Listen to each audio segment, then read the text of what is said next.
Nice to meet you again after some break. So today's topic is actually bodhicitta. So we are studying chapter number 5, which is chapter on cultivation of bodhicitta. Many of you may have a clear idea of what bodhicitta means. Bodhicitta basically means the mind to enlightenment. That is the literal meaning, but the kind of definition is that bodhicitta is a mind wishing to achieve Buddhahood for the benefit of all sentient beings. So it has two aspirations. One aspiration is to become Buddha, then another aspiration is to cultivate, to benefit all sentient beings. Okay. Now, this bodhicitta is basically of two types, aspirational bodhicitta and engaging bodhicitta.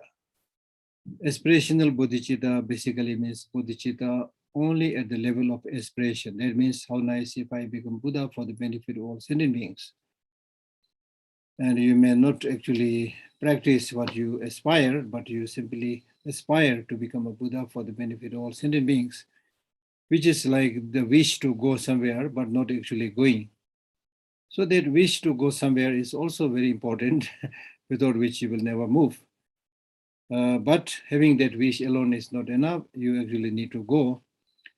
So therefore, aspirational bodhicitta is really very important, but only on the level of aspiration. So in our ordinary case, we may not be able to practice the 6 perfections and other bodhisattva activities, but to start with, it is important to aspire to cultivate that bodhicitta. Now, bodhicitta, simply said, is the best of all the minds.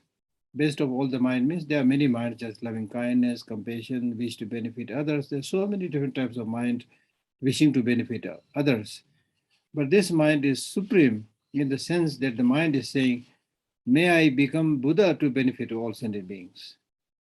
With the realization that the only way to perfectly benefit all sentient beings is that you yourself become a Buddha.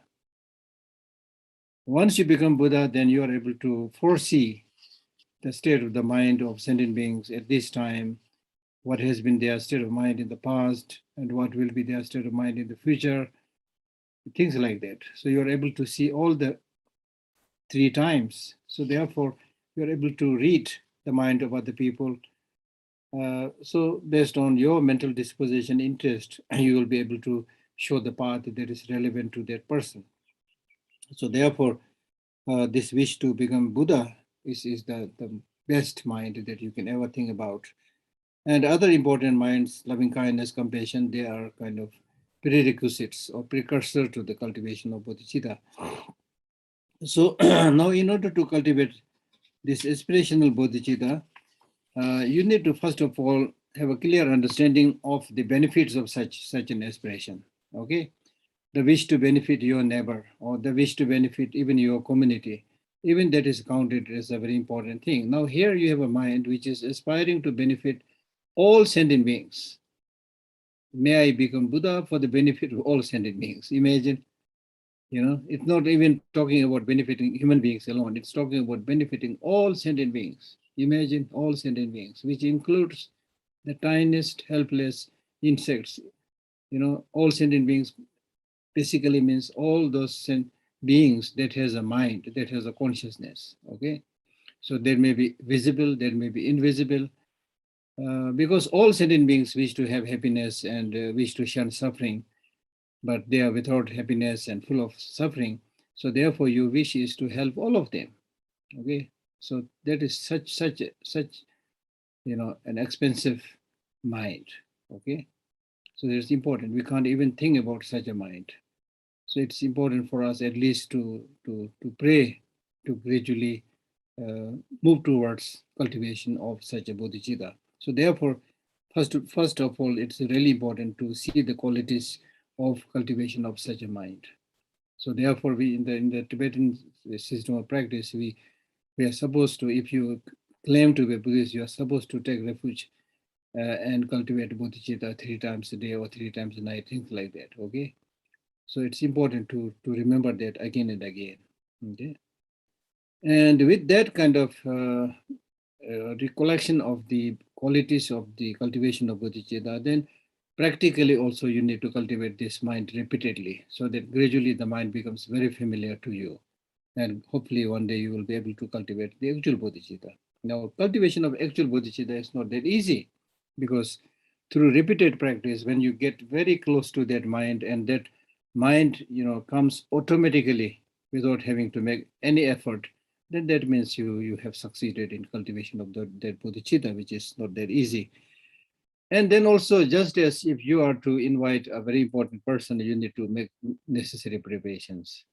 Okay, prepare nice accommodation, prepare nice lunch, dinner, prepare nice vehicle to transport that person here and there, things like that. So this invitation, the wish to cultivate bodhicitta, is really like inviting an emperor or a great king or something like that. So in order to do that, because bodhicitta is such a precious mind, you need to have enough store of merit.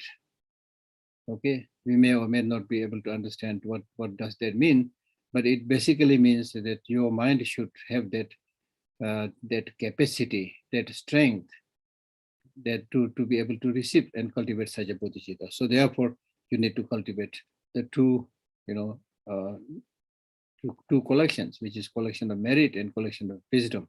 Okay, and then another very important thing is that having aspired to cultivate such a bodhicitta, then you should not give up the well-being of sentient beings. You should never, say that I'm not going to work for this person, okay, which is very, very likely for us to happen, especially to those animals, so those enemies who harass you, who torture you, or those who bent on doing many, many destructive things. We will think that this person, I can't develop compassion and love. Okay, so that should not be there. Even those sentient beings who are doing the most horrible thing, they are doing that totally out of ignorance. They might be thinking that they are doing for the greater goodness of the community or the society or the nation and things like that. But basically, it is done with ignorance. Okay, and when you venture out, try to do something out of ignorance, you will never find the right solution. Very soon it will be like digging your own grave. Okay, so therefore the important point is you should never forget the well-being of other sentient beings. And then you should also train yourself in removing the 4 negative deeds and cultivation of the 4 positive deeds. And the 4 negative deeds that you should shun are having aspired to cultivate bodhicitta, you should not deceive the abbot from whom you have received teachings, or your preceptor or acharya from whom you have received teachings, or your lama or your benefactor, those people who are very close to you in terms of their spiritual relationship or material relationship. You should not cheat them, you should not deceive them. So that there is one negative deed that you must avoid. Then the next thing is that there may be people who are doing wonderful things, amazing things. When you see such people, even if you are unable to encourage them and appreciate them, you should not say and do things which would dampen their spirit of continuously doing such good things. If somebody has done something which is not, an object of regret, but if you tell them that this is, useless, and thereby you encourage that person to develop regret. For example, if you are attending a special precious teaching on bodhicitta, somebody says, why you're wasting your time, this has no relevance in your life, things like that. And because of that, you also think that, okay, I wasted my life and develop regret, then that is one negative deed which you should not do. And similarly, if you see people who have entered the path of the Mahayana teaching, and then you should praise such people. Okay, but instead of praising such people, if you despise them and say negative things about them, then there is one negative deed. Similarly, you should not use unpleasant words towards them and unworthy, statements regarding them. Okay, And then the next thing is, when you deal with other people, you should deal with other people sincerely and honestly, not with deceitfulness and cunningfulness. So instead of having a clear sense of responsibility, if you relate to others out of deceitfulness and cunningness, then that is one negative deed, which is a hindrance to cultivation of bodhicitta. So you should give up that also. So these are the 4 negative deeds that you should avoid. Then in terms of the 4 virtuous, practices that you should adopt is that having aspire to cultivate bodhicitta, you should not tell lie. Okay, even when you make a joke. Okay, not only not telling major lies, but even by making jokes, you should not tell lie. And you should live with other people with genuine sense of responsibility, without cunningness and deceitfulness. And you should develop this motivation of seeing all bodhisattvas as actual teacher, actual Buddhas. And you should sing their praises in all directions. Like, for example, highly praising His Holiness the Dalai Lama or other great teachers all around. That is really good. So that is how we can make these precious teachers known to many people. And that provides that opportunity for many others to come to this person and receive teaching and get good guidance. So that should be there. And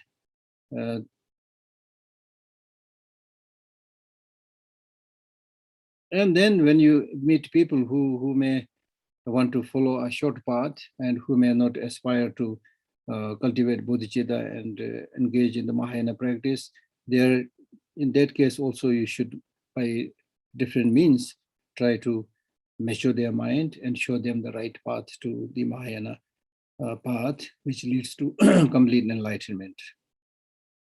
Okay, so now out of these practices, the most important thing is that not to give up the purpose of sentient beings.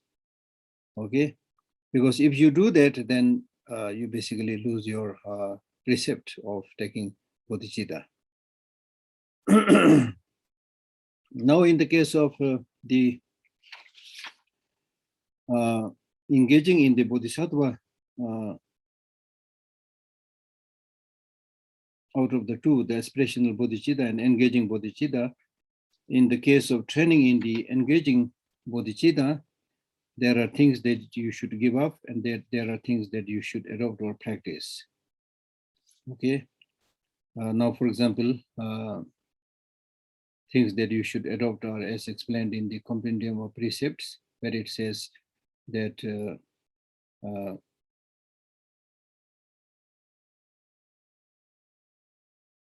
things that you should give up. For example, you should not rob or steal those things that are offered to the triple gems with the Dharma and Sangha, and also giving up the sublime Dharma teaching. That is one negative deed, one fault.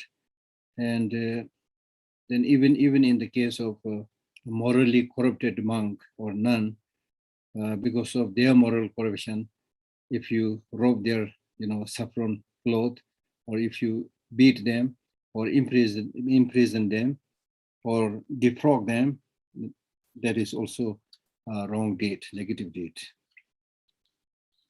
And similarly, engaging in 5 heinous crimes or actions and holding wrong view. So these are something that you should avoid. So like that, there are many like good infractions, other things that you should gradually learn.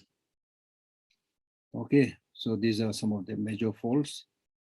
And then with regard to the minor faults, you should not engage in doing those things which is against the 3 moral precepts, the moral precepts of collecting virtuous qualities, the moral precepts of working for the benefit of sentient beings, and the moral precept of restraining the negative deeds. Okay. Oh yeah.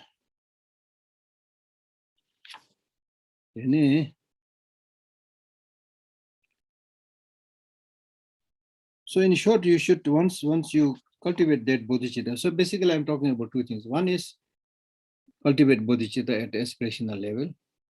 And then with repeated practice, when you are sure that you will be able to now practice the precepts, then you should take the bodhisattva vow.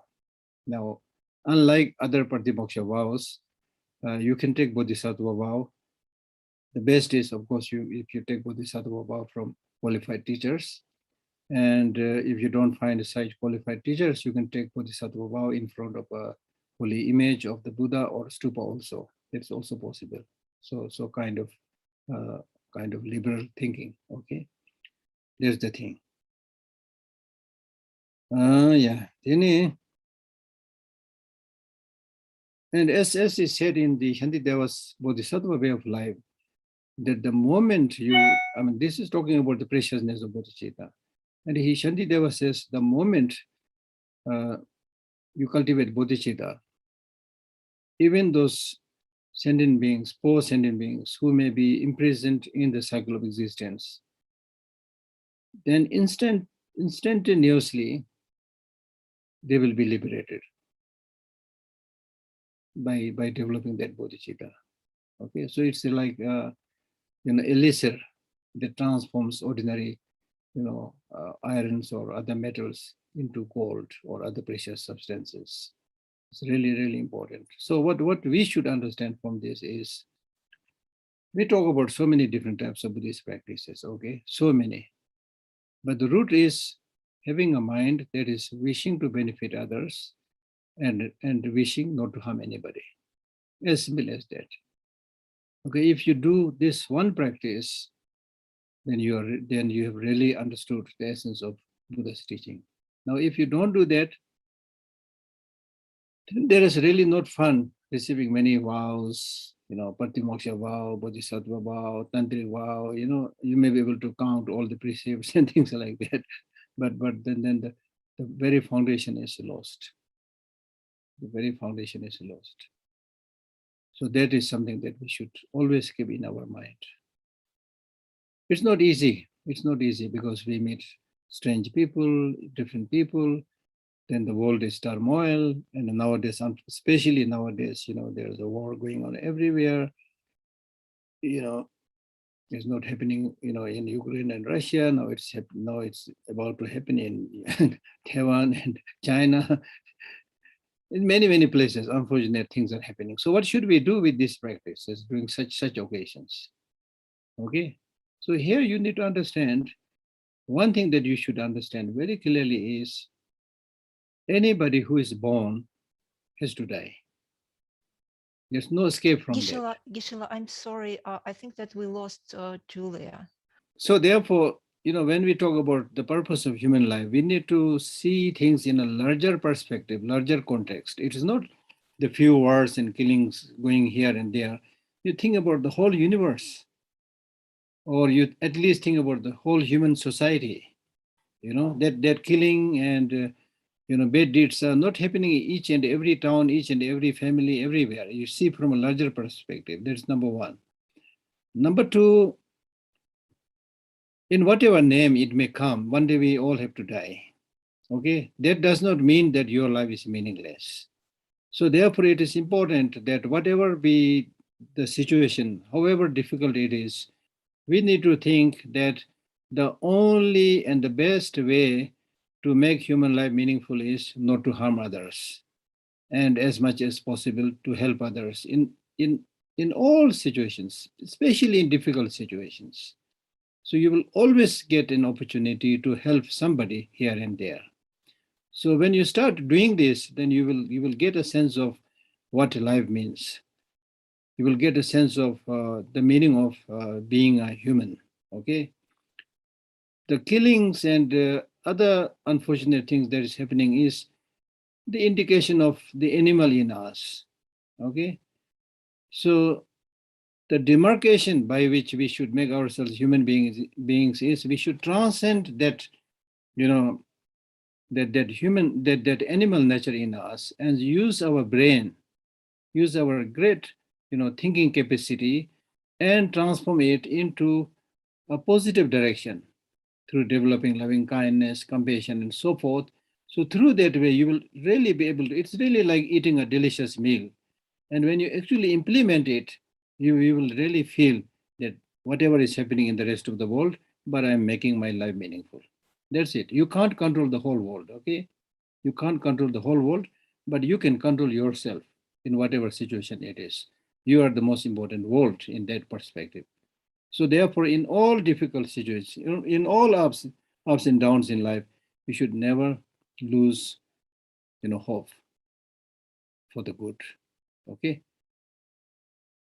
So that I think is very important. So one of the most important source for that thing is to aspire for the benefit of all sentient beings, whether you call it bodhicitta or not, but to aspire for the benefit of all sentient beings. Okay.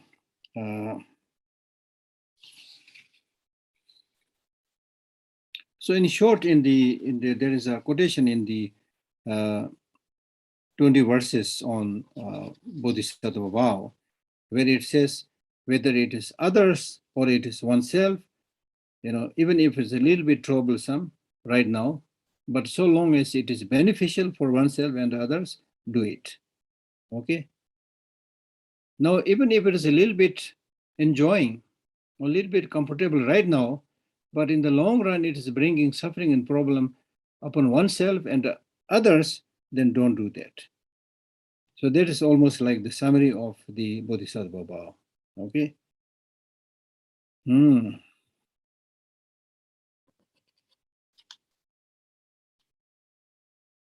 Any?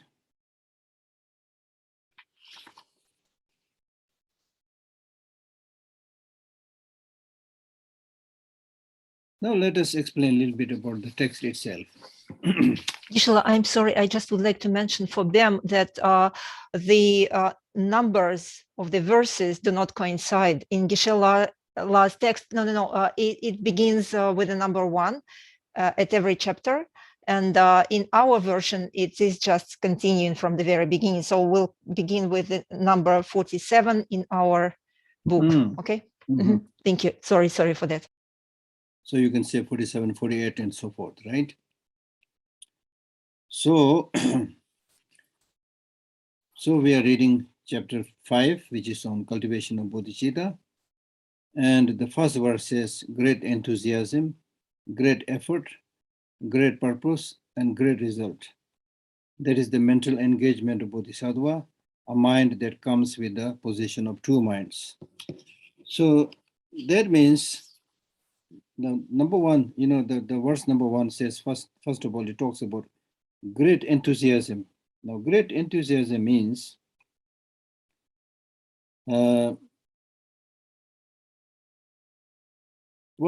very important quality of cultivation of this bodhisattva vow is, or bodhicitta is, that with armor-like effort, when you meditate on the profound shunyata, and similarly, when you work hard for other sentient beings, you will not lose your enthusiasm. There will be great enthusiasm. Okay. So that is how the cultivation of bodhicitta transforms the person. Okay. This is very important. As we repeatedly mentioned earlier, making effort in Buddhist practice does not mean simply working harder. It basically means delighting in the good things that you do. That's very, very important. Like people playing football or playing a musical instrument. You have a lot of joy.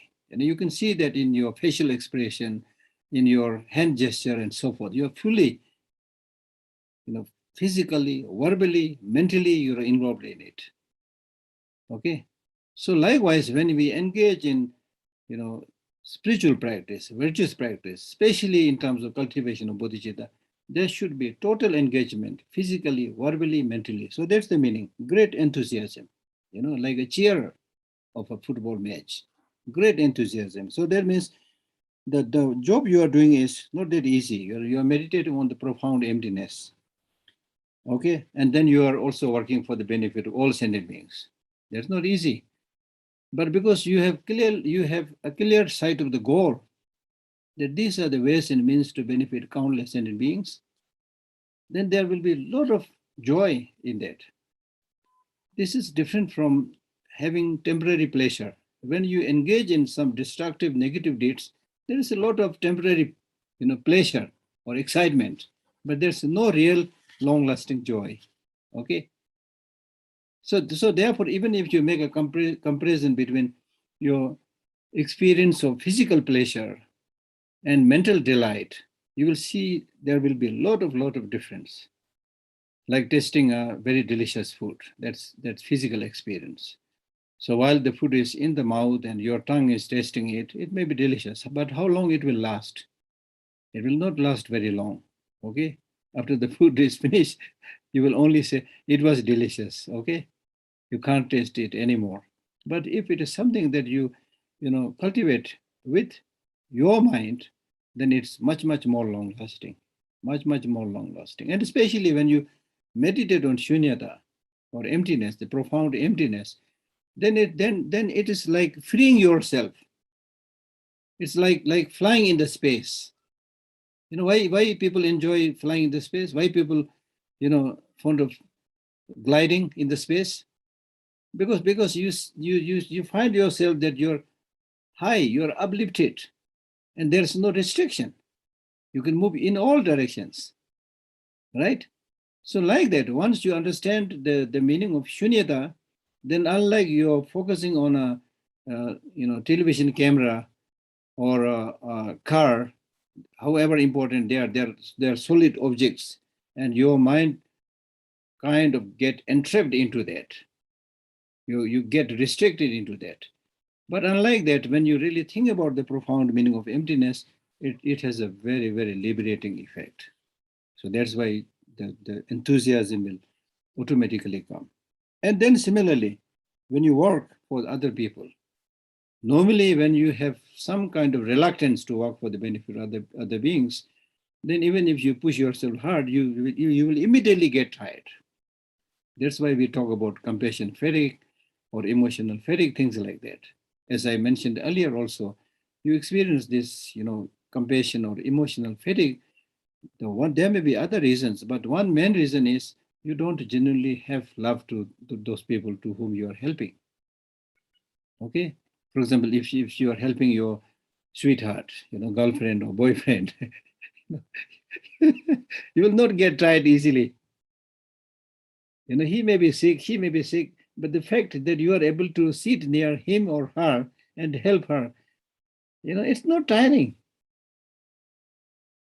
You may have to do the same, running up, running down, meeting all the doctors, things like that, but still, because you are doing this for your love, don't get tired. Similarly, mother doing all these things for her small children, she doesn't get tired.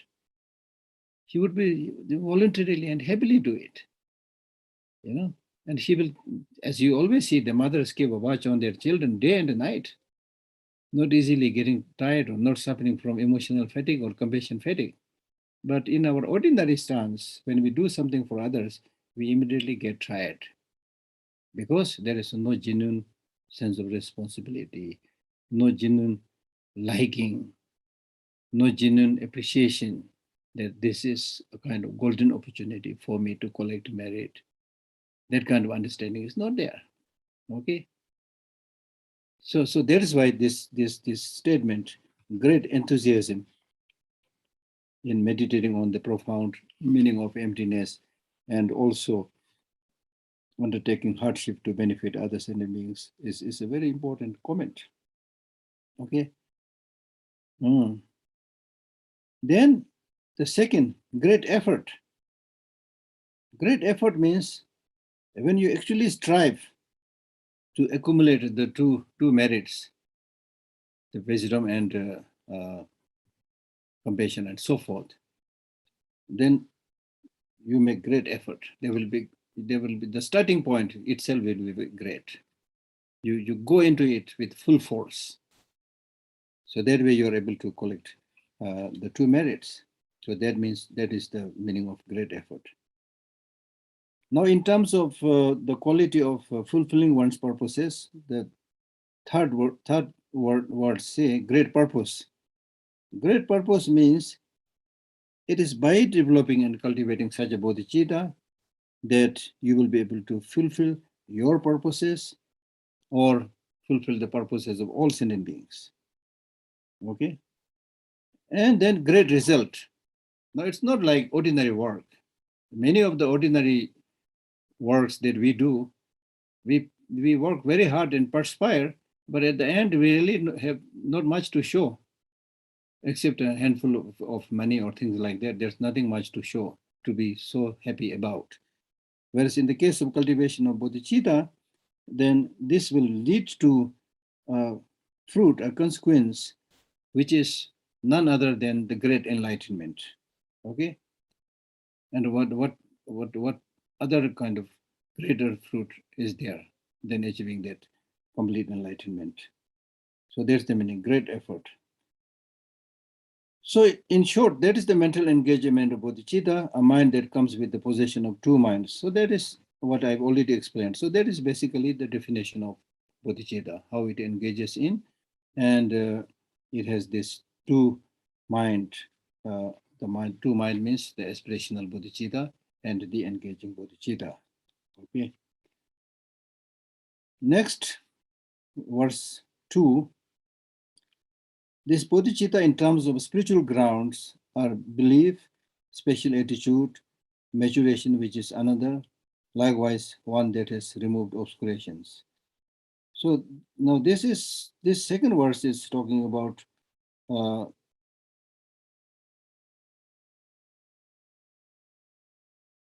kind of demarcations. Okay. Now in terms of the spiritual ground, in terms of the achievement of the bodhicitta in different spiritual ground, it is of four types. The bodhicitta in terms of spiritual grounds, in different, when you have cultivated bodhicitta, then you move from one spiritual ground to another spiritual ground. So in that case, this is classified into four types. Now the bodhicitta that a person has cultivated below the supreme dharma, that means the second path of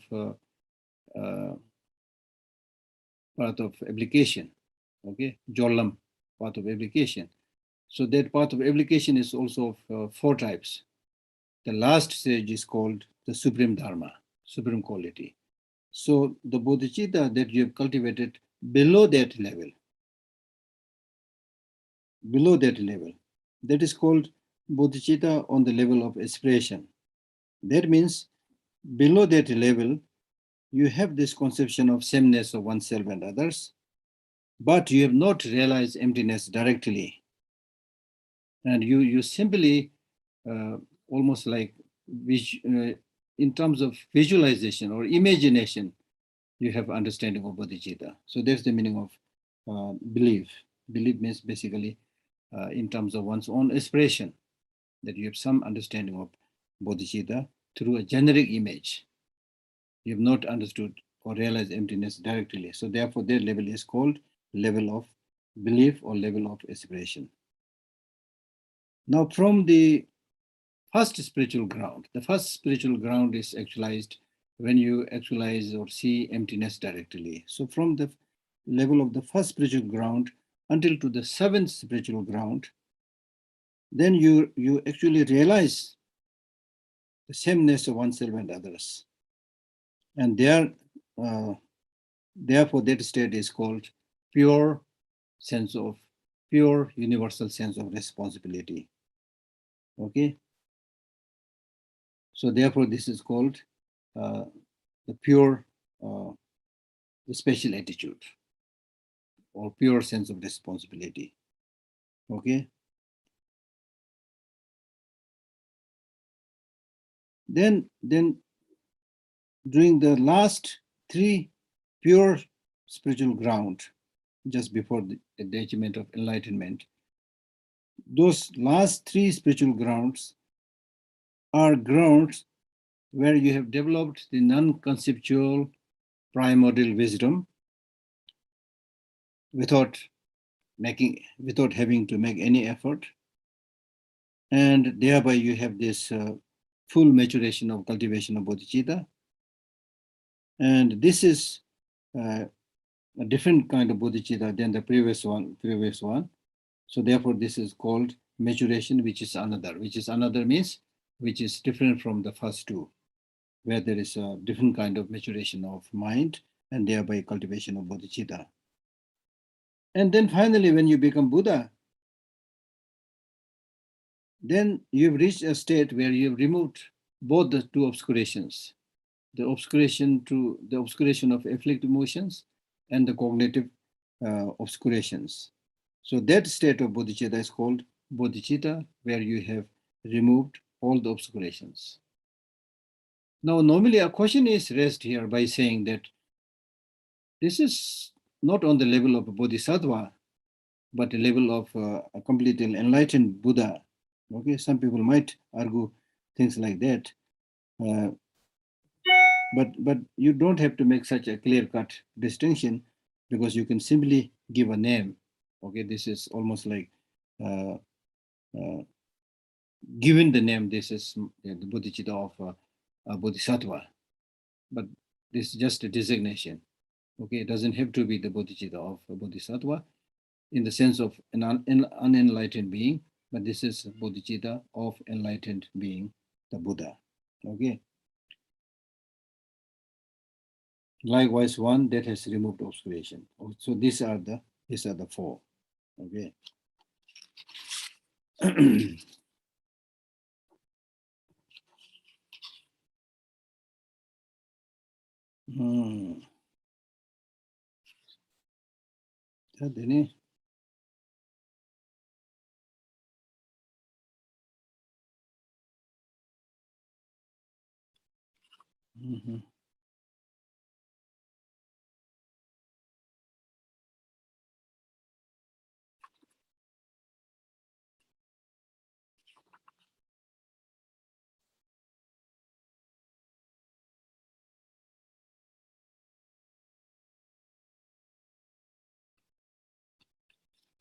Now the next verse, its root is affirmed as compassion, always thinking about benefiting sentient beings, believe in dharma and likewise holding it, and focusing on seeking primordial wisdom. Aspiration to move higher is the basis of extensive vows. Okay, so that means in terms of establishing the nature of the bodhicitta,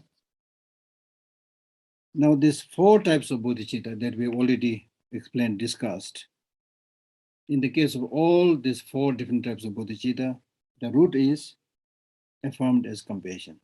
Affirmed means it is definite that they all have to arise from compassion, the wish to remove sufferings of all sentient beings. Now, at that level, what is the mental attitude? The mental attitude is always thinking about benefiting sentient beings. Always. There's the mental attitude. Again, just like a mother to her beloved child.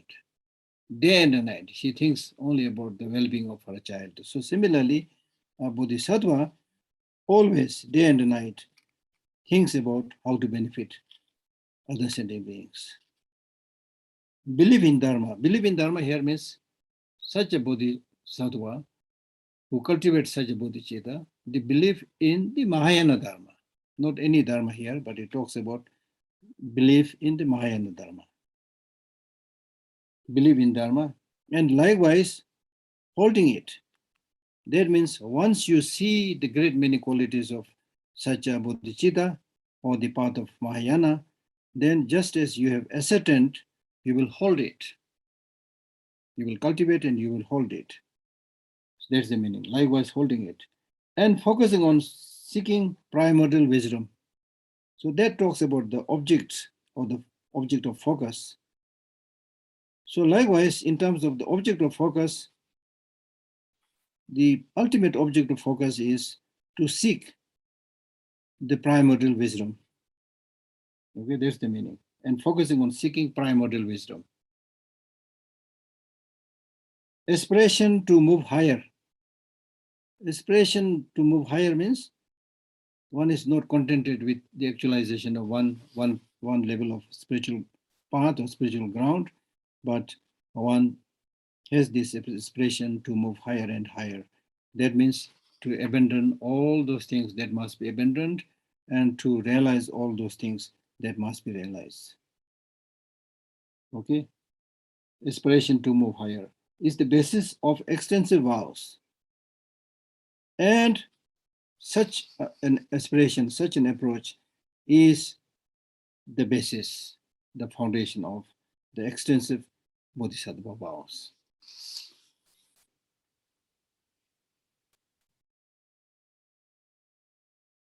Next verse number 4.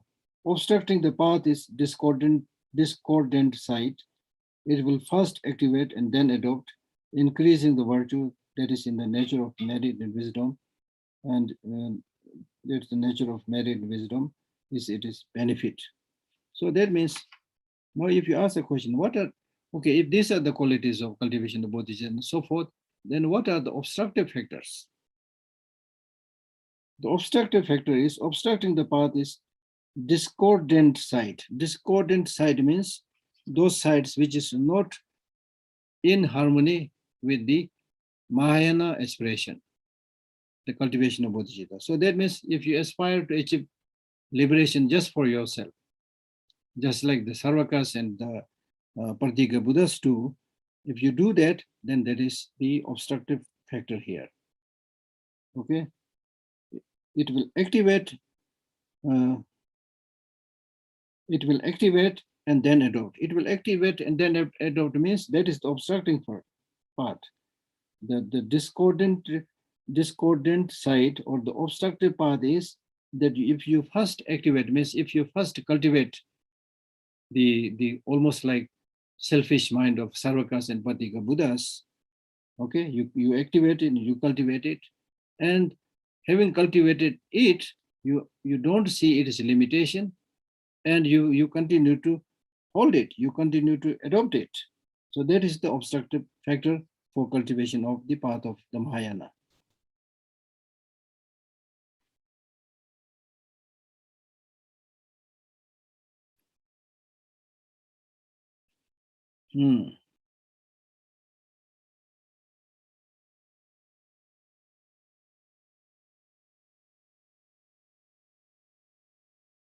Increasing the virtue that is in the nature of merit and wisdom is it is benefit. So there is an obstructive part and also a favorable part. We have already discussed about the obstructing side, but what is the favorable part? The favorable part is that if you adopt the means of accumulating merit and cultivation of wisdom, then naturally all your virtues will prosper and increase. So that is the benefit of cultivation of such a mind and appreciation of such a mind. Verse number 5. Constantly adjoining wisdom perfection is affirmed as renunciation. This is the ultimate ground, as this text to it is individual ground, and hence the generation of mind of bodhisattva should be understood as being established. So that means if you constantly adjoining the wisdom perfection, that means if you constantly stay in touch with the cultivation of the 6 perfections, okay, then that means you are really emerging out of those objects of elimination. You are practicing your renunciation, okay?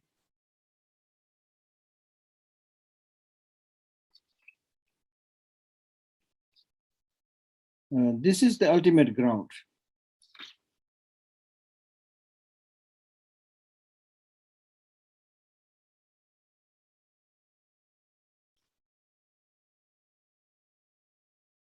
Now, this is the ultimate ground means that in terms of the ultimate qualities of all these 4 types of bodhicitta that we already discussed, this will lead to actualization of the supreme dharma, the 7th spiritual ground, the 10th spiritual ground, and the state of enlightenment, as we already briefly explained.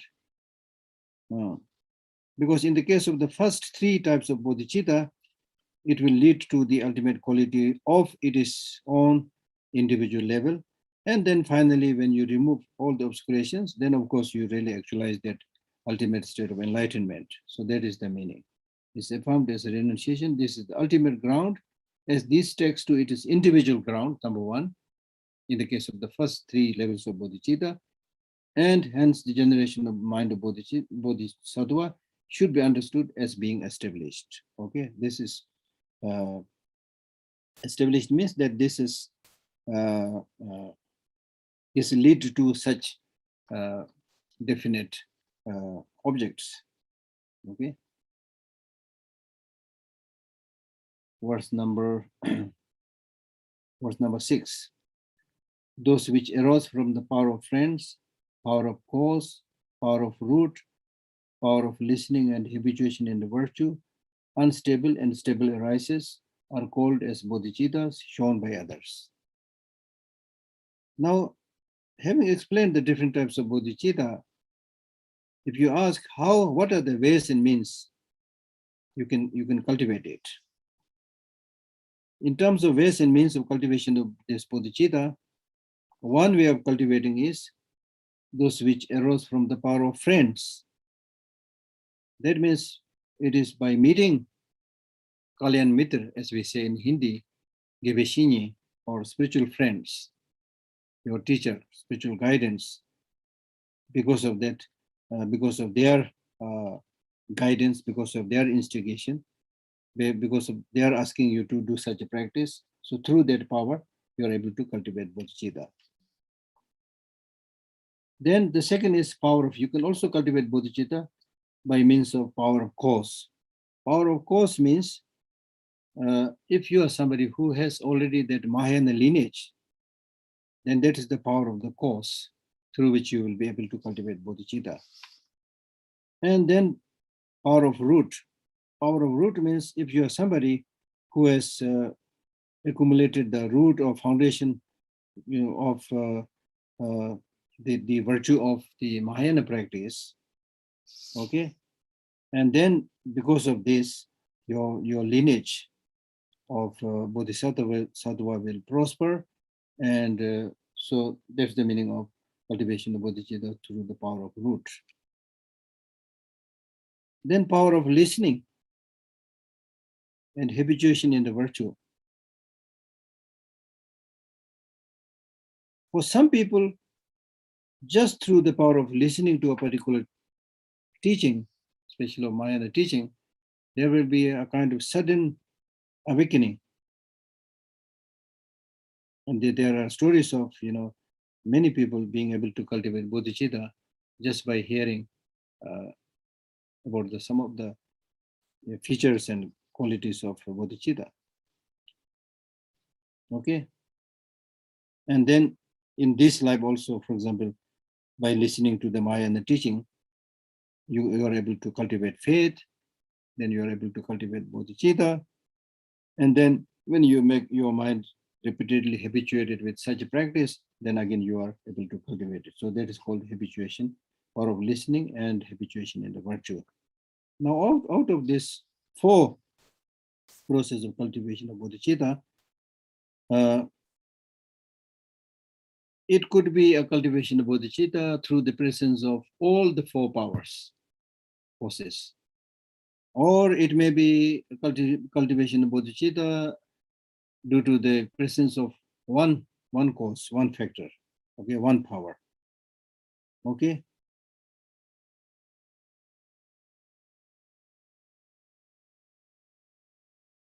Now, if the cultivation is through just one factor, one power, then that is unstable. Unstable and stable arises. That's the meaning. If the cultivation is due to presence of one power, then that will be not very stable. It's unstable. And if it is the cultivation of bodhicitta is due to the presence of all the four powers, then that is the stable bodhicitta. That's the meaning. Unstable and stable arises. So anyway, these are all called as bodhicittas guided and shown by others. Okay.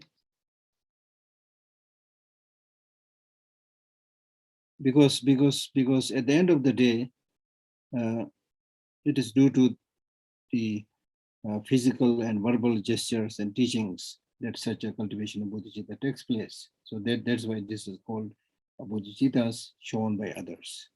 Okay.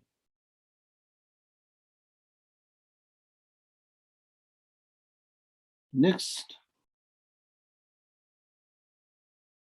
verse number 7.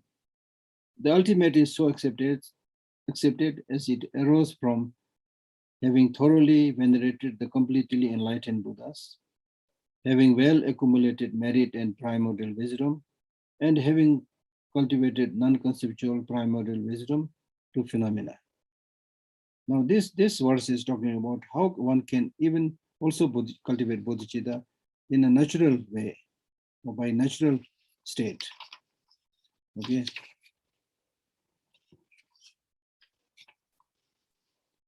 Now in this case, the ultimate is so accepted as it arose from having thoroughly venerated the completely enlightened Buddhas.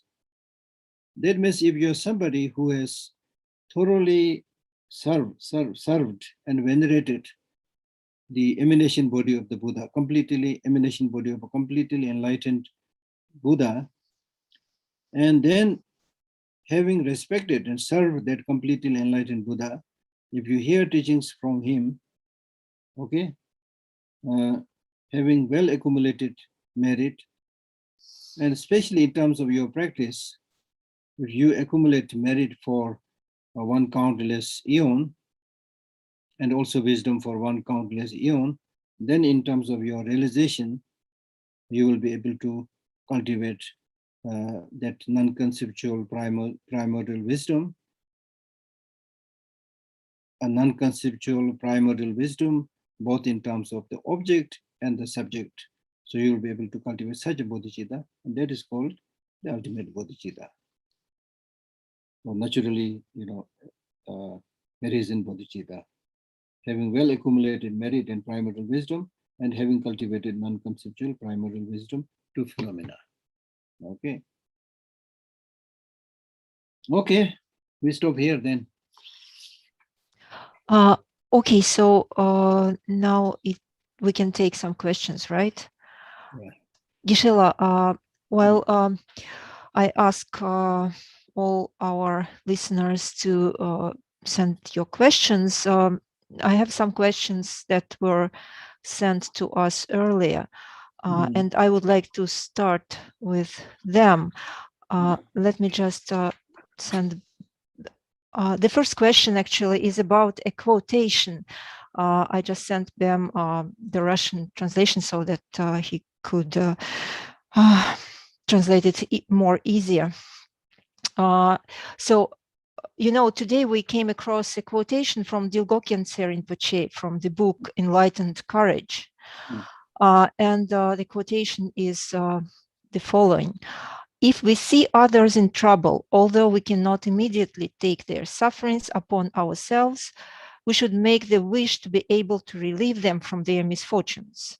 Prayers like this will bear fruit eventually. Again, if others have very strong afflictive emotions, we should think, may all their emotions be concentrated in me.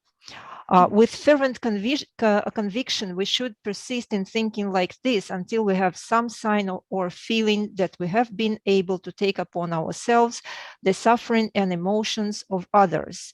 This might take the form of an increase in our own emotions or of the actual experience of the suffering and pain of others. This is how to bring hardships on the path.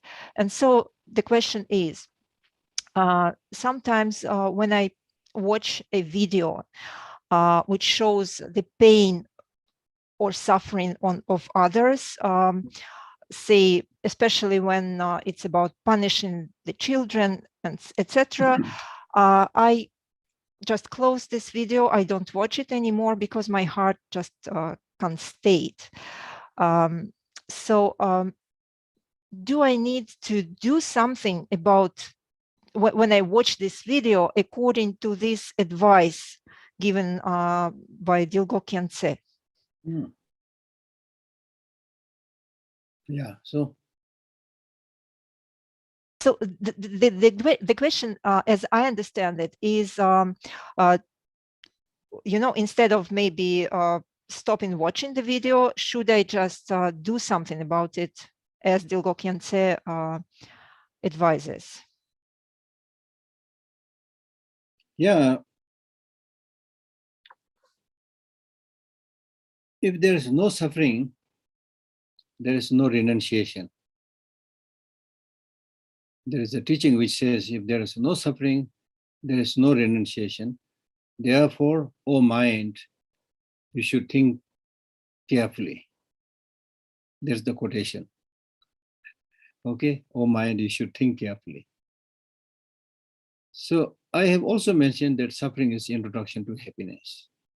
Suffering not necessarily be negative all the time. Okay, it's how you understand it. So whether it's your suffering or suffering of other people, suffering is suffering. It must be eliminated, right? But in the practical level, we may not have that capacity to remove that, as Dilgo Rinpoche mentioned. But at least emotionally, you show your solidarity, right? Even that may not be of any direct help to that other person, especially if you are like imagining taking the sufferings of others who are like millions of miles away, right? So at the ordinary level, we may not be able to take it, but you are actually practicing your mental courage to gradually be able to help others when the time comes. So therefore, whether it's through your personal experience or by watching a video, if you see some suffering and then you really feel unhappy about it, that means you are a good person. Okay, that means you don't want other people to suffer. But you cannot stop it right away. So therefore, the thing is that number one is to charge yourself and pray that nobody suffers. Then not only praying all the time and doing nothing, whenever there is an opportunity to lessen the suffering of other people, in some cases it is very easy. I think I mentioned it earlier also. For example, if there is a child who is hungry, and it is not so difficult for you to give lunch or dinner or few coins, things like that. So start practicing in that level. With that practice, then you will not start feeling that I'm helpless, I'm overwhelmed by all these sufferings. Then you will start gaining some confidence that yes, I can do that. Some other people can also do that. If we all do this together, there will be a major change in the world of minimizing the suffering of other people, right? So there should be a long-term strategy and also immediate implementation of whatever is feasible for you. So that's important. It's not just praying. That's number one. Number two, in the Tonglen practice, the practice of giving and receiving, there when we imagine taking the sufferings of other people upon oneself, it's not like imagining that you take all the sufferings of others upon yourself and you are completely overwhelmed because you already have your personal sufferings. And in addition to that, you bring all those sufferings. Then if you don't know how to do it, then you might feel overwhelmed and totally helpless. So therefore, because of this fact, normally in the Tonglen practice, what is being encouraged is that you have this very strong self-cherishing attitude, okay, which must be removed, which is your enemy. So when you imagine receiving other people's suffering upon yourself, you don't put it just upon yourself, you put it on this self-cherishing attitude. And with that, you should think that that self-cherishing attitude is completely overwhelmed and destroyed. And now you're completely clean without self-cherishing attitude.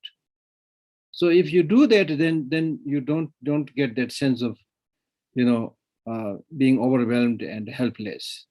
Okay. So these are some tactics. Okay. Yes, Geshe-la, I just would like to clarify maybe for myself.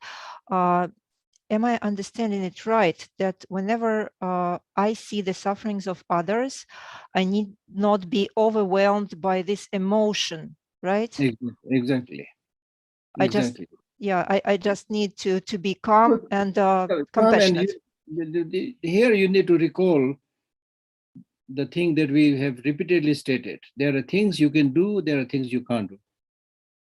So there's no point just emotionally feeling upset. That is not the solution. Yeah. Thank you very much, Geshe-la. The next question, just a moment. So the next question is from Veronica. And this is the question about sutras. And Veronica says that occasionally, or I'm reading sutras, and I noticed that they can be categorized into two categories according to their content. The first category are the sutras where there is some action, like Vimalakirti Sutra and others, right? And there are the second type of sutras which are not which I don't understand very well. For instance, the Sutra of Golden Light. In this sutra, nothing happens. The only thing which happens in this sutra seems to be just enumerating the, like the good qualities of this sutra, and what benefits will it bring to others who read it, who disseminates it, and so on. So the question is, how shall I understand this? Where is the sutra, the actual sutra, which we need to read, to praise, and to memorize? Because I don't see like the sutra, like the sutra itself. There is only the enumeration of its good qualities.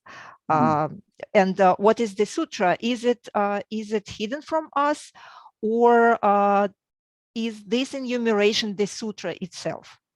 This is itself a sutra, because there are many levels and approaches to help people. One is, just as we already discussed, about the importance of cultivation of faith, respect to bodhichitta. Similarly, you need to develop respect and faith to the Golden Light Sutra or the Buddha. Faith is precursor to all kind of wisdom and knowledge. It is faith which removes the mental turbidity, mental impurities. Just like somebody falling in love with somebody, falling in love with somebody. When you fall in love with your teacher or student or whatever, your mind already becomes very clear. I mean, there is not loving kindness or compassion, but even with that kind of facsimile kind of love, your mind becomes pure, more pure. So similarly, when you cultivate faith, your mind becomes clear and you become receptive. Okay, so there may be certain sutras, for example, which you are unable to understand right now, but because of the fact that you have fairly good understanding of who the Buddha is, okay, that he is a reliable teacher, even if you don't know he is completely enlightened, but he is a reliable teacher. Thereby you can say this Golden Light Sutra is also taught by the Buddha, so therefore it must be correct. So for the time being, even if you're unable to understand the meaning, you develop faith. Okay, then gradually if you read the whole text, I'm definite there are many verses there which talks about the real subject matter of that sutra also, I'm sure. But I don't know whether you have read the whole Golden Light Sutra or not, but it definitely will be there. Okay. Thank you very much, Geshe-la. And the next question also came to us from our readers. In a situation of confusion, restrictions, and violence, what choice would you personally make? Actively fight injustice under the threat of being imprisoned or killed, or dedicate yourself to spiritual practice and dedicate merits to those who suffer, provided you do have such a choice. Let's say Tibetans, how many, 60 plus years ago, right? They fled, some of them fled Tibet and others stood. And what is the correct way? What would be your choice today from the your current situation? Stay and do something there, or just seek more favorable situation for practice, maybe? No, there's not one kind of answer to this. The Buddha's teaching itself talks about being able to adapt to changing situations. Take the best out of the given situation. Do the best out of the given situation. I have earlier mentioned about an ordinary story of a person who was very brave and never hesitates in fighting, very brave person, but sometimes without any reason, when there is no sight of his enemy, he would just ride his horse and take his gun and run away. And then later, when people asked him, when you have no enemy, nobody nearby, why you are running away? He said, sometimes you are hero when you fight. On other occasions, you are hero when you run away. So that's what I'm saying. So the cause for which you are fighting may be truthful, honest, and just, but you have to also understand the situation. If you are in a situation where the other person does not listen, all that person does is atrocity and things like that, then on such a situation, it is better to save your life, to not to necessarily kind of give it up, but take some other measures. There is always different measures, different ways to do that. And then, of course, prayer and other things. It is important to to maintain that stamina or inspiration. It's important, but you need to be skillful, as we say in Buddhism, in different situations. Okay. Like for example, if I elaborate this a little bit better. Now, I am a refugee. I've been living here now, as you rightly mentioned, over 60 years or so. There are two ways I can do it. I mentioned this to one Indian gentleman who came to see me this morning. I mentioned the same thing to him. There are two ways you can look at it. One, you should feel miserable, thinking that I'm a refugee, I'm still living in a foreign land. And then, of course, you have many problems. You just count all your miseries, difficulties, and feel dejected and hopeless, and start cursing the enemy, okay, and lose your faith in the efficacy of the spiritual practice. There's one way of doing it. The other way of doing it is, in one way, we are all dependent. We are not independent in the true sense of the term. Even if you get independent in the sense of being able to go to your own country, which we normally call independent country, but you are enslaved by negative emotions, you are enslaved by ignorance. So you are actually not independent. Nobody is independent. We are enslaved by negative emotions, right? So therefore, the only way you can really get real freedom and real independence is not from the control of a human, enemy, but to free oneself from the control of negative emotions, including ignorance. Once you are able to do that, then even in the most difficult situation, you will not have no regret, and you will have also no fear. There are so many accounts of Tibetans who have been imprisoned, and some of them came out by saying, I had the best practice when I was in prison for 14, 15 years. And there is a story of somebody who, when they were about to be shot, and then the torturer, when they asked that person, okay, now you say the last thing that you want to say, then he would still pray. May I be able to take the sufferings of all sentient beings upon myself, and may I be able to offer all the good things that I've done for the well-being of all other sentient beings. And having did this prayer, then they would say, okay, now I'm ready, please shoot. With a smile on the face, you see. So those people who really understand what a life is, and who also really understand the efficacy of the good deeds and bad deeds, you have not much concern about whether you are killed or you die a natural death or whatever, you see, because they understand the bigger picture. I think that is very, very important. And we all have fear and suffering because we don't understand the bigger picture. We only understand the human way of, fighting and living and imprisoning and things like that. Okay, we get stuck with it. So from a spiritual point of view, you need to come out of all this, which is not easy, of course. Okay.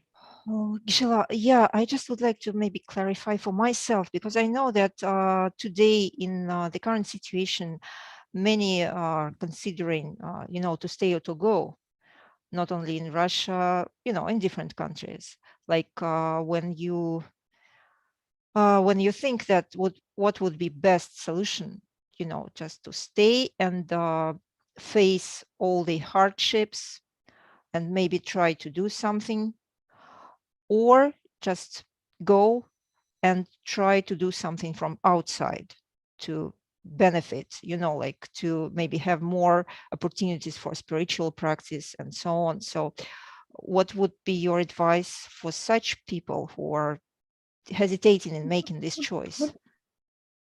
I'm not, it may not be right for us to speak for them because I don't understand their situation properly. But to make a general statement, the grass is always greener on the other side. Okay. There is no place on the earth where there is no problem. Okay. So therefore, you need to think carefully. Yes, I understand you have a lot of problems, difficulties, but you're going to some other country. Will that really, are you sure that that will solve your problem? Or other problems that you are planning to solve? So you need to think carefully. That's all I can say. Thank you very much, Geshe. Maybe we could take just one more question. The question is about mantras. Tibetans, we can see that Tibetans, they are reciting mantras all the time, right? So what is the effect of mantras on the practitioners? And do you think, is there any difference between those who practice reciting mantras and who don't practice reciting mantras? Reciting mantra is not a must, but just like, this question is really like, is there any difference between people who do prayers and who don't do prayers? Okay. But then on a larger scale, there is nobody who doesn't do any prayer. Okay. When I say this, I'm not talking about a Buddhist prayer, but prayer means people who aspire to achieve something. So there's nobody who doesn't aspire to achieve something, especially to achieve something good. That's what we all do. So prayer or mantra basically is expressing your wish, saying that I want to become this. For example, if you say Om Muni Muni Maha Muni Soha, then this is a mantra. And the important thing is for you is to understand the meaning of that mantra. So you're basically saying, may I also become like the Maha Muni, the Buddha Shakya Muni. May my ordinary body, speech, and mind become the exalted body, speech, and mind of the Shakya Muni. So once you do that, you are really aspiring to achieve some, lofty, higher state of purity, enlightenment. That very aspiration, as we already discussed about the aspiration of bodhichitta, that very aspiration will make you, gradually achieve such a state, move towards such a state. That's one thing. The second is when you recite mantra, that will help you also concentration. Okay, because when you chant mantra, then you are using your energy, wind energy. Okay, and especially when you chant these positive mantras, then it tranquilizes your energy. It makes your energy peaceful. This is totally different from, shouting at the top of voice in a conflict zone, war zone, where you're, shouting itself will disturb your whole being. This is not like when you chant mantra, the very motivation is to pacify yourself, to calm yourself. Then accordingly, you make your mind focus on that chanting, focusing on that mantra. So that is concentration and also making your mind peaceful. And then, of course, if you know the meaning of each mantra, then of course it's like a deeper meditation, not only one-pointed meditation, but also analytical meditation to develop, bodhicitta, to develop shunya, wisdom, understanding, emptiness, and so forth. Thank you very much, Geshe-la. Geshe-la, we have two more questions. Do you still have time for them, or do you want them? Sure, okay. Sure. The first one is from Sneha Gupta. Please unmute yourself. Thank you. Pranam Geshe-la. Pranam. I wanted to ask you, you had mentioned about relative bodhicitta and ultimate bodhicitta, and you had said that ultimate bodhicitta actually refers to insight into emptiness. Yeah. And I was wondering why then is ultimate bodhicitta, why does it have the word bodhicitta in it? Because just like we have conventional bodhicitta, which is the bodhicitta. Okay. The conventional bodhicitta is called bodhicitta, which means mind to enlightenment, because this mind leads to achieving Buddhahood. So similarly, the wisdom, understanding, emptiness, of course, leads to achieving Buddhahood also. Okay, so therefore this is called. I see. Okay. Yeah. Because the wisdom, realizing emptiness, and bodhicitta, these are like the two wings of the bird. Just like with the two wings, the bird soars into the space. So similarly, with these two wings of bodhicitta and wisdom, realizing emptiness, you achieve complete enlightenment. Thank you, Geshe-la. I was confused. I thought, why is compassion also, okay, thank you for clarifying. Yeah. Thank you very much, Geshe-la. And the last question from today from Roman. He asks, how do the Buddhas in their pure vision perceive war and violent death? They will perceive it as the result of negative emotions. Okay. But even the Buddhas are, I think, helpless. That's why we say the Buddha's power and the power of sentient beings are equal. Okay. So ordinary worldly negative emotions and our deeds, they are very powerful. Not powerful in the sense of solving some problem, but simply powerful, mainly in negative deeds or in destruction or things like that. It's very powerful. So Buddha cannot change it. So that is the reason we don't believe in a creator God in Buddhism. Therefore, we don't expect Buddha solve all the problems. We of course pray with the wish that something good comes, because he's somebody omniscient who has that capacity to guide us in that sense. Not because he has the capacity to move his magic wand and solve all the problems. Okay. Thank you very much, Geshe-la. Maybe we can conclude the session now with the prayers and dedication.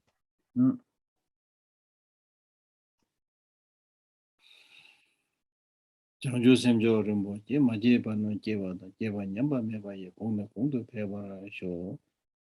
May the precious bodhicitta which we have not cultivated be cultivated, and may the precious bodhicitta that we cultivated flourish further. Thank you. Be well and be happy.